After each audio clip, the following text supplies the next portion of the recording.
Mol go'shtidan qovurg'ali sho'rva tayyorlaymiz. Buning uchun qovurg'a go'shtlari, dumba yog'i, piyoz, sabzavotlar kerak bo'ladi. Va vok qozoni esingizdan chiqmasin. Vok qozonida pishgan har qanday ovqat judayam shirali bo'ladi. Dumba yog'ini qovurib, yog'i chiqqandan keyin ustiga go'shtlarni teramiz. Go'shtlarni solib, qopqog'ini yopib, past olovda qovurishga qo'yamiz. Go'shtni qovurishimizdan maqsad uni o'zini shirasi, mazasini o'zida saqlab qoladi. Vok qozoni shunaqa mazali pishiradiki, go'shtlar xil-xil bo'lib, vitaminlari saqlanib qoladi.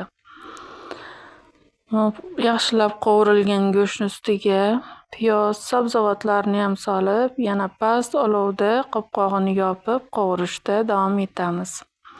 Tomatni ham soldim, piyoz, sabzavotlarni soldim. Siz ham mavsumdagi xuddi shunday sabzavotlardan foydalanishingiz mumkin.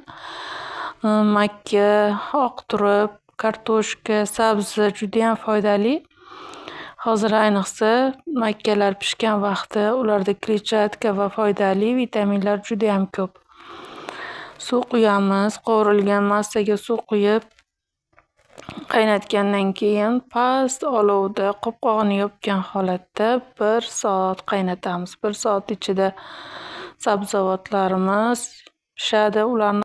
Sabzavotlarni alohida olib, go'shtlarni ham alohida suv bilan quyib, dasturxonga chiroyli holatda tortishimiz mumkin.